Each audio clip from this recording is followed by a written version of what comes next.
Michelle, thank you so much for agreeing to do this. We're going to hear from Michelle today and her use of Mailchimp. And thank you for everyone who's attending. I know it's the Friday before Thanksgiving, so everyone's been crazy busy with the semester, but I'm excited to hear what Michelle's going to share with us. All right. Well, thank you so much, everyone, for being here. I'll go ahead and share my screen. Where did there he is. All right. So I thought I would talk about a product that I just started using this year, an application called Mailchimp. And I am imitating, as I do so often, my office mate and friend Shannon Murkich in this because she turned me on to it. But it's something that it's a mail management. It's actually designed for email marketing, but it helps with email management. So I thought I would start with asking you all, and I don't even know how to turn off the subtitles here.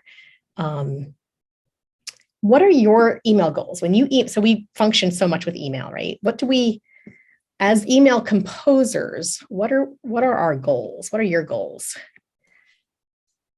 You want us to type it in the chat or just talk? I think we're so few if you're comfortable just talking.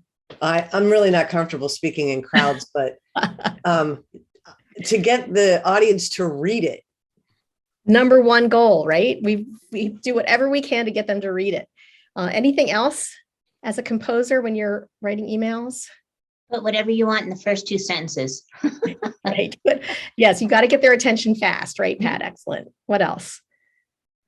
I'd say overall, like being concise in your wording, but also giving enough explanation that people aren't wondering like what the heck you're trying to get at. Clarity, right? You can't risk clarity for the sake of concision, right? So these are all good goals, and these were goals that I had when I was thinking about this program that I'm involved with. We have a developmental English course called Writing 123, and it involves instructors, of course, and students, of course. But there's also peer mentors.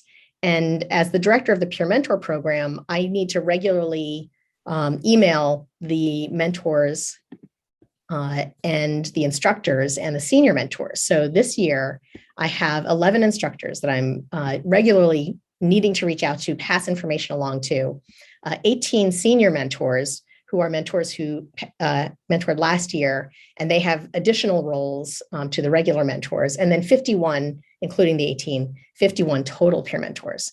And last year, when I first directed the program, I just sent them emails when I needed to, but it seemed cumbersome and clunky and kind of annoying, frankly, if I was reading them, because they kind of came often because I often had stuff to say. So I thought maybe I should just standardize this so that they know what to expect, and that it can be a regular thing, regular communication, and that it wouldn't seem overwhelming, hopefully. So I tried Mailchimp this year, and I really have enjoyed it. Another one of my goals is for this program, which has all of these components of people, I wanted to kind of build a sense of mission and community. So I branded it, and I made this little logo, and you'll see I put it on all of my communications. And then I also, of course, want to get this guy out of the way here. Make it easy for me and make it engaging for the audiences. Because again, the number one, so nobody spoke about making it easy for the composer, but that was a factor for me, knowing that I was going to make so many. Oh, here's how I can turn off the transcript. Can I turn off the transcription? It's distracting me. Yeah, if you hit live transcript, I think you can hit disable. Where is it? I tried doing it from my end and it didn't work. Yeah, it's been happening in my request live transcription. All right, I'll just let it go on it. Sorry. So whoops, go back. So for me, I was looking for something that would sort of have a ready-made format. It would be easy to distribute to the different audiences that I had, that I could reuse certain elements, and that it would enable me to put links, because I have lots and lots of links, and video. And for them, I was thinking that if there was a standardized format, it would be easier for them to read. It would reduce the number of emails. And again, it would be a consistent delivery, so they would know what to expect. A simple format. I personally hate reading emails. I think the formatting is terrible, so I think these are easier to read. And all of those things would hopefully reduce their cognitive load so they could focus on what mattered. Has anybody here heard of Mailchimp, or has anyone used Mailchimp? I know Shannon has. No one else does. What's that? Oddly does. Oddly does? Oh, right. Yeah, I Yes. don't know Yeah. if anyone ever gets our monthly updates, we create them in Mailchimp. Oh, okay. That's good to know. I know Tom's are. I'll show you a sample of that. So I'm trying Mailchimp, and this is a pre-made banana template, and I just threw the Mailchimp's head on the chimpanzee there. All right, so there's 4 steps to setting it up. First, you build a template, and then you create your audiences. And then with the template each week or however often you're doing it, you make what they call a campaign. And then I want to show you the reports function too. All right, so let's switch out from here and go to here. All right, so this is Mailchimp. It's just Mailchimp.com. There is a free version. There's a subscription version. I only use the free version. So when you get here, you can see you can make emails, customer journeys, which is a marketing campaign, websites, landing pages, multi-channel designs. I'm just sticking with the emails. And I'm going to show you what I have. The building of it is pretty easy. So the first step was to create a template, and you would do that here on the Create tab. And again, you can create any of these. And even when you hit an email, you can just use this for, if you don't have regular email communications, you can just, if you want to just do it once or twice, you can just do a regular email or a plain text email. It's formatted a bit differently. But I usually, or what I've been doing is making templates. And when you click on this, you can just use one of their pre-made basic templates, which is what I did since this was my first attempt at it, and it's been working great. Or you can make your own. So I just stuck with the very basic 1-column template. The building of the template is very easy. It's just a drag and drop of different elements. I didn't even do that though. I just used a preset template. So once you have a template, oops, not that. Then you have to, the second step is to establish your audiences. And I have audiences. You'll see here. Welcome to Kate. Hi, Kate, welcome. Thank you. I'm just talking about Mailchimp. I'm Michelle Blake. Oh, I forgot to introduce myself. I'm Michelle Blake. So for the context, you can see, you can just input a spreadsheet or type these in or whatever, but you can see that I have people in the audience and their emails, and then I can tag them. So there are senior mentors, there are peer mentors, there are also, these are all senior mentors and peer mentors. And then I also have instructors, and then I have me as the director. So I can mix and match those tags in any delivery, which is nice. All right, so that's the second step, is the audience. And the third step is you make a campaign. And what you do is you take one of your templates. So I have 3. I have one for the instructors, peer mentor. It's a peer mentor update for instructors, one for the senior peer mentors, and one for the mentors. And for example, let's see, what's the next one I have to send out is to the instructors. So you go to the template that you are going to use, and on the down arrow, you simply create a campaign. And it has, once I got it all set up, it has been really nice and efficient for me to get these out. You can edit then the recipients. So I can do it to everybody in my audience, or I can do it to one of the groups. So if this would be 2 instructors, I would just click that. I can personalize the to field. So I usually pick their first name. Nice little touch. I can change who it's from, just that it's always from me. I change the subject line, week 13 updates. And then in here, I can edit the design. And this will give you a sense of what my template looks like. It pretty much is the same thing for the peer mentors and the senior mentors and the instructors. But I have a standard, there's my little branding at the top.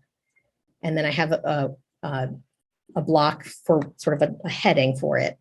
And then I have these different blocks, and they're very easy. You just jump into one, put a little pencil to edit it.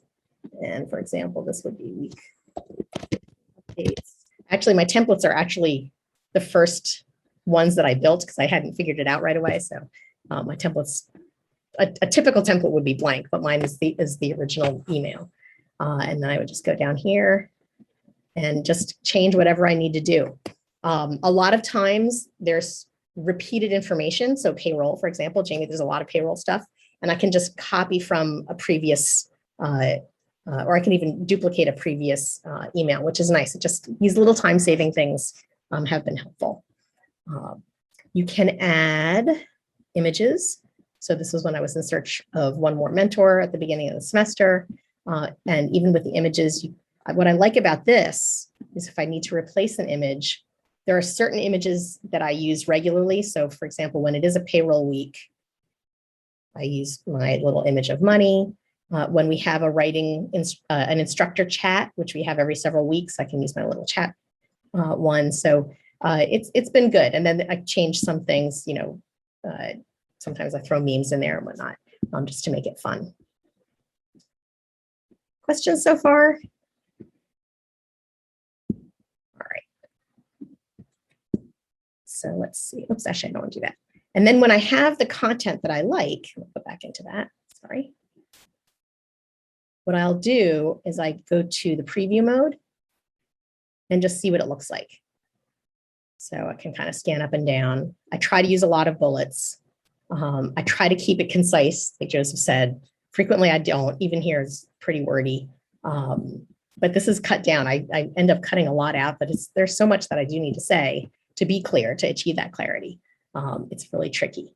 But on those along those lines, let me show you one other thing.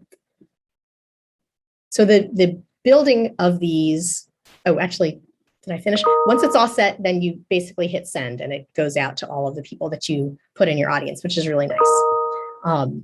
But this is a fun part. Let's see, get in here. So for each of the campaigns, there's the one that I was working on, the Untitled one. So let's say this was last week's.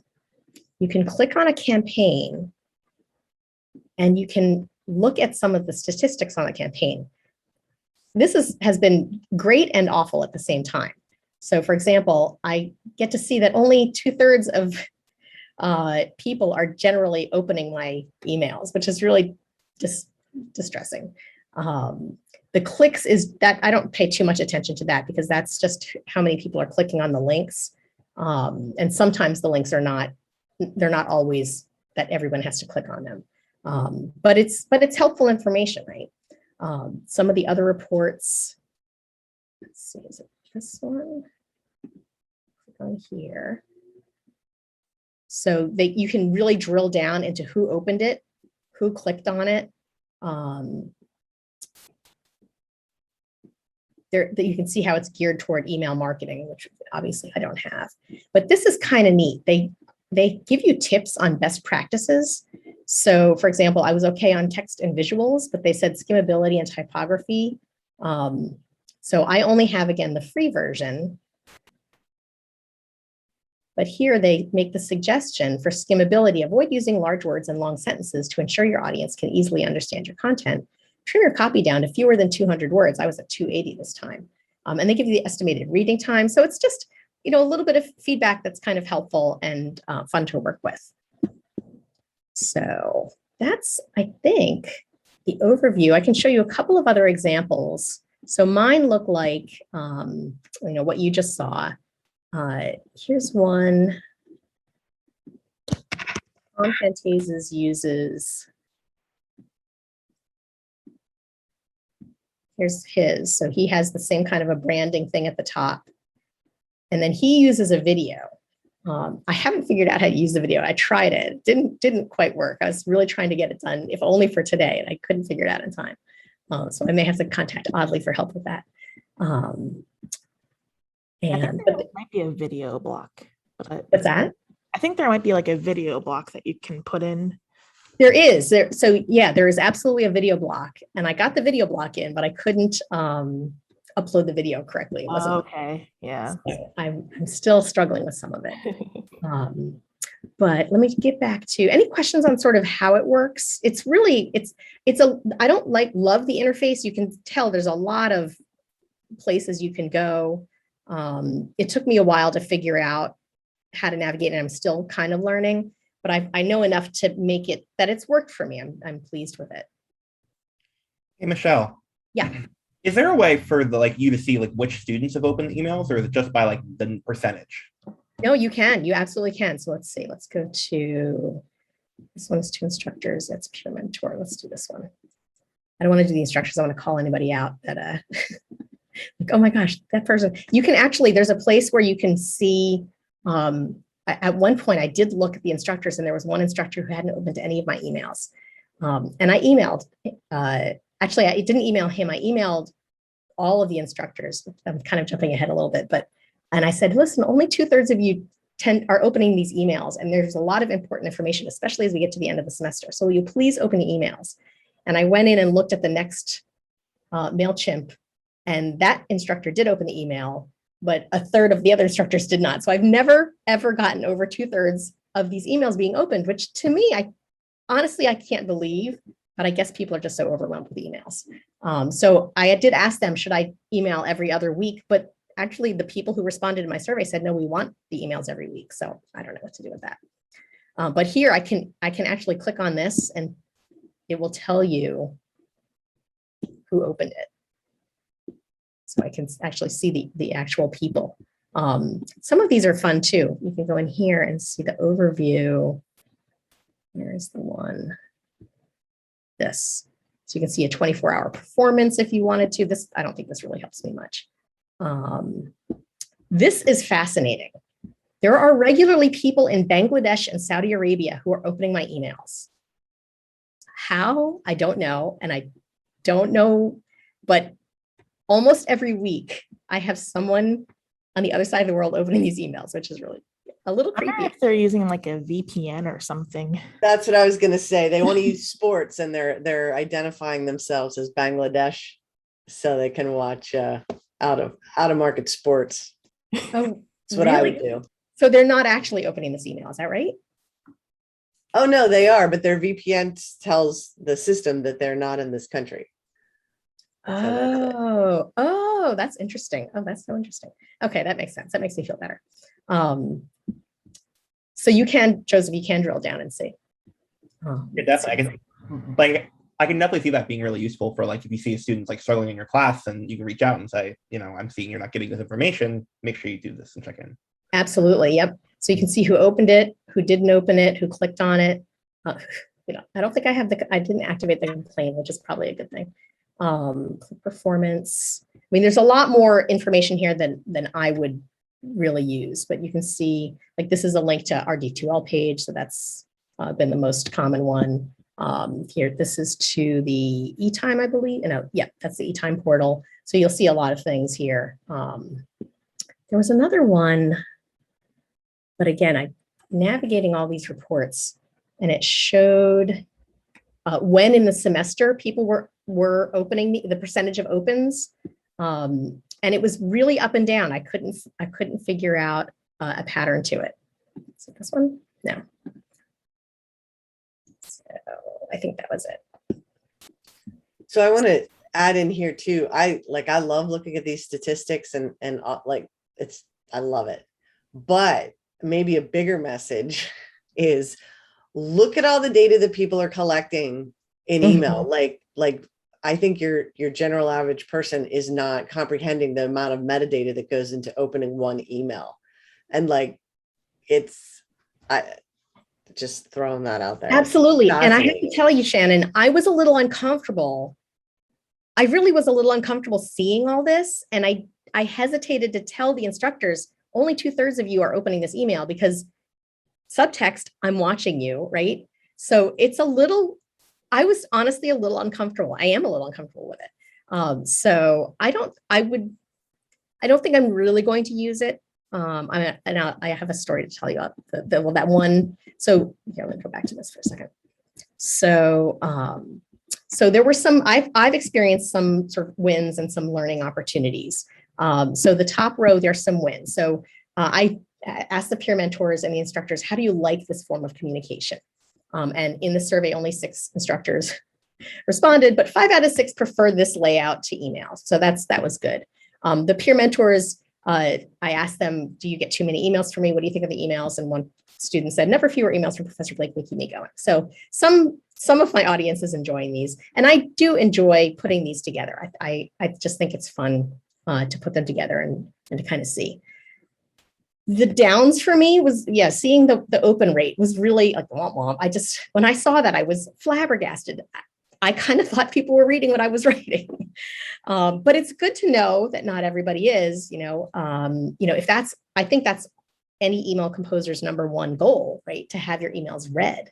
So I'm going to keep working on this and try to figure it out. I'm going to use some of their tips, really try to tighten up even more, and try to get that open rate higher. The other down that I've discovered is, so I had the situation where, again, so many of these instructors were not opening it. I sent I was frustrated. It was last week. And I said, listen, folks, you have to open these emails. There's important information in here. And I had to use a regular email to send that message. That regular email then started an email conversation that was super duper rich about the trouble we've been having with the classes, attendance, and it just sparked this really rich conversation. So with Mailchimp, you don't get any feedback. With regular email, you can respond, right? So that's been kind of nice. And then the video, I'll be contacting Audley at some point when I have time to figure out how to put some video in there, just to mix it up a little bit. Shannon Barkich. So that's really interesting. The email that you sent that was just a regular email. So when I send out my mass emails, it's always BCC'd, right? Because I don't know, it just feels professional. I don't need to have 120 different. Right. So was your regular email, it had everybody's names on it? It did, but there were only 11 instructors.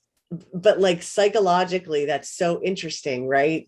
Interesting. The way that it sparks, like there's a clear, definite audience. I want to put this idea out. That's fascinating. It is. I hadn't thought of that. I wonder, so would I have had a different reaction if it was a BCC?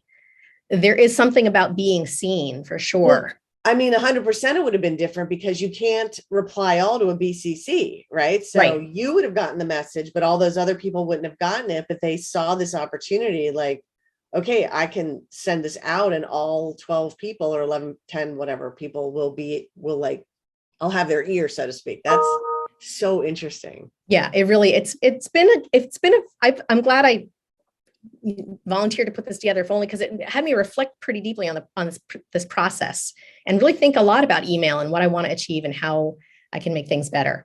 Thanks, Jamie. See ya. So those were some of my wins and my learning opportunities.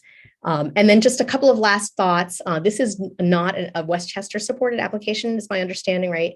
So oddly, technically isn't responsible for helping you with it. Is that how that works? But I mean, I'm sure they help you. I'll take a look at it if Yes, exactly right. Always try to help. Right. Yeah, of course, right. And you do get, on the free version, you do get a limited number of campaigns. But again, Shannon told me that there's a nice workaround. You can email yourself either a test email and then just forward that to the people you need to forward it to, or just email it to yourself, make you yourself the audience, and then you can forward it. But the bottom line is it does what I needed it to do. I'm going to continue using it. I'm going to try to tweak some things. I'm going to figure out the video, and And hopefully, if you're someone who needs to do a lot of emailing to different audiences, this might be something you consider too. Any questions or other comments? One quick question, Michelle. Thank you for sharing this. It reminds me of the academic affairs announcements that go out. It's kind of nice to see it in a non-email sort of standardized format. I'm wondering how much this costs. Could you speak to that? Yes, so there is a free version. I don't know what the upgrade is. I'm only using the free version. Let's see if I can find out. Actually, what's funny? So I had a question about this. I was trying to find out how many campaigns I could get for free. And I dug down, and again, the website the interface isn't, I don't find it particularly intuitive. But I did find that got to one place that said, if you want to ask a question, you have to upgrade. So you had to pay in order to ask a question of the Mailchimp people. So it's like, do what you can with this and good luck. But if you have a question, you got to upgrade. So it's, I'm sure there's, fees involved. Let's see if I can find Yeah, I'm it. not sure what it costs either, but we do the thing, we use Yeah, it. don't worry about searching. And we do the thing where we just send it to like our DE account and then forward it to the faculty. Right. Yeah, because that would be a lot of faculty. That would be, you'd deplete it pretty quickly. The downside is like you don't get those metrics that you were going through, Michelle. Right. But, like at least you have a pretty email that people are Yes. hopefully more likely to read. Yes. Yeah, absolutely. Yep. Yeah. And reading through their tips was helpful too. Just thinking about like to actually have a word count to aim for, less than 200, fewer than 200 words. And even the length of the sentences they give you, I think they said, I forget what they said, but they have a number of words that they recommend per sentence. Because again, if we all write so many emails, and if they're not getting read, which clearly they're not sometimes, why bother? So Shannon, what do you do? Have you ever looked at your metrics for FYE, or do I not want to ask? No, I don't use it. Oh yes, you don't. That's right, because you forward yourself because you have so many people. Right. Yeah. Yeah. And I've changed, as you know, I've changed my format, and I just get a kick out of saying to people, haven't you read your FYE newsletter this week? I get a lot of joy out of, Right. No, I wish, and that was probably the reason why I didn't use the metrics to start, was because I had so many emails to put in there, and they would change by week. And I needed to get out what I needed to get out, and I didn't do the initial startup. And in the long run, I'm okay with that. But Right. man, I can't help but want to go back and look at the data. So Mhm. I think it's valuable to have that, I think. Yeah, I'm not sure. I mean, if I continue to use this, I think I'm going to have to start sending myself the one email and then forwarding it, because I'm guessing I'm going to run out pretty soon. I don't think I'll be sad about the metrics, but it was fascinating to look at. And when I saw that Bangladesh thing, I thought, what the heck is going on? I really like the suggestions that you and I both teach business writing, and we're always like, how can we make things more concise and help our students to make things more readable? So I love that aspect of it, to just like hone your writing and make it more targeted and marketable, so Mhm. that's Have you something used, on a similar note, have you seen the editor in Microsoft Word online? Mhm. Fantastic. Yeah. It also gives, not specifically about email communication or business communication, but it's very good. It gives really concrete suggestions about writing. that, and Grammarly, of course. And Grammarly, of course. Yeah, I'm which a I fan. think that's the place where you can choose is it a formal audience? Is it an informal audience? And Yeah. I use that on important things. Yep, absolutely. So good luck with your emails. Jocelyn, I'm sure you email a lot too. And it's hard, like you have to get a lot of information out. I don't know. I mean, has anyone ever used the email return receipt in a regular email, right? I guess you could do that. I like that never works for me. Well, you have the option to ignore it as the receiver. Oh. So Yeah. I've used it trying to track down some equipment. Mm-hmm. Yeah. But it was eye-opening that so many people are not opening my emails. I suspected some. I didn't think it was as high as it is. And these are good instructors. These are great people. So Jocelyn's got a phone call. So that's my Mailchimp experience. I'm looking forward to figuring out the video. Awesome. Well, thank you so much, Michelle. Yeah, it's my pleasure. Any other questions for Michelle? I just have a quick little thing. So during our 30 tools presentation, we were talking about Coggle, which is like a mind mapping tool. So I just put together like a little sample just to kind of show you guys what it looks like. It's just coggle.it, and you can sign up for free. You can sign in right with your Microsoft account. So I sign in, you can see I'm signing with my Westchester credentials, and you get 3 of these diagrams that you can create at one time with the free version. If you want to upgrade, I think it's about $5 a month. But if this were something that you wanted students to make a mind map and submit it to you for one of your classes, this is a nice tool. They can, just go and do it for free and grab a PDF or a screenshot and put it in your D2L assignment folder. So this is just a quick sample that I did this morning. This one's all about Thanksgiving. So I have that in my main topic in the center. And then you can see I have split this into different categories. So we're talking about the main course, our side dishes, our dessert, and our guests here. When you go to share it, you do have the option up on this top right-hand side here. If you click on this button, it'll put it into present mode. So if this were something you were doing in class, that's visually appealing. You can take up the whole screen that way. You can also share with a public link with the free version using this little button, or you can download a copy. And you can see they have a few different options. I would say the most compatible are probably going to be PDF or image. And if you can see if I download the PDF really quick, that's what it would look like. Just to give you an idea of the mechanics of it, I'll create one more. So when I go to create a diagram, it just gives me this blank space with my little gray area for my overarching topic. So I'll just say oddly services. And then I can create branches from here. So we'll say this is initiatives. This is support. And then instructional design. And I feel like even working in this department, it's hard to generalize this so much. But then from there, if I just hit the plus side, I can, create additional branches. So we support students and faculty. Some of our initiatives, we have our QM initiative. We have e-textbook. And another one off the top of my head is the equity initiative we've been working on. And then Tom's thing, digital innovation. And you can even, if you wanted to, you can add as many branches onto branches as you like. So you can, keep drilling things down. And then in terms of instructional design, we support programs, courses,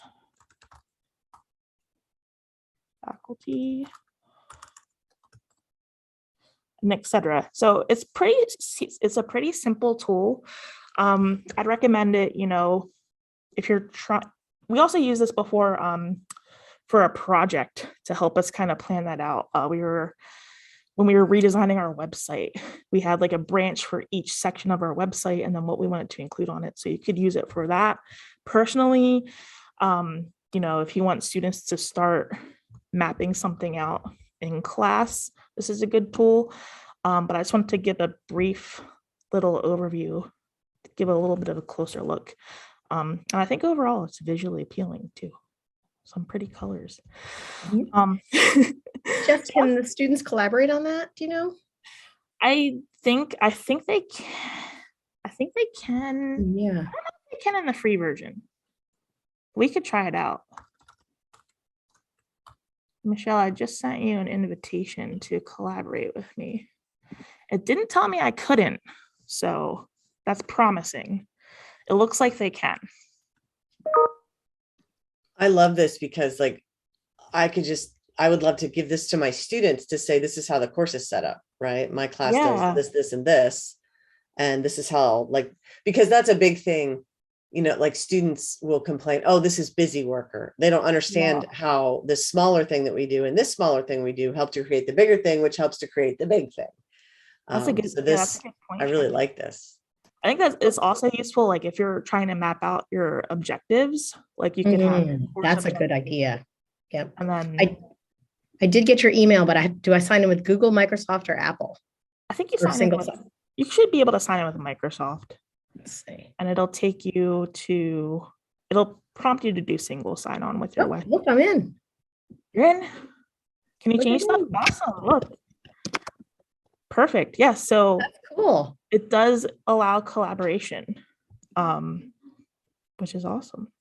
That's really cool. Yeah. So again, if you guys want to use this at all, it's just coggle.it. Really simple to use, visually appealing. And I think it could, you could apply it to a lot of different scenarios. Does anybody have any additional questions about this or any questions for Michelle? Thanks for sharing this, Jess. This is great. I didn't know about this one. Yeah, no problem. Well, thank you, Michelle. And thank you, everybody who came to sit in here on a Friday before our holidays. This is our last offering of this series for this semester. But I'm hoping that we're going to continue into the spring because I really enjoy hearing from faculty specifically, seeing how these tools are actually applied. Like it's one thing to, recommend it, but another to actually see it in action. So, well, thank you all again so much. And I hope that everybody has a great weekend and a great Thanksgiving.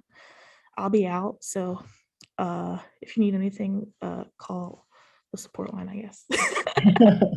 Call Ray directly at home. Hey, thanks for doing these. I think this is a really fun way to learn about things. And thank you, Michelle. This was super insightful. So lots of good ideas. I know. I love talking about this stuff. Thank you all. Great to see everyone. Happy Thanksgiving. Happy Thanksgiving. Yeah, happy Thanksgiving.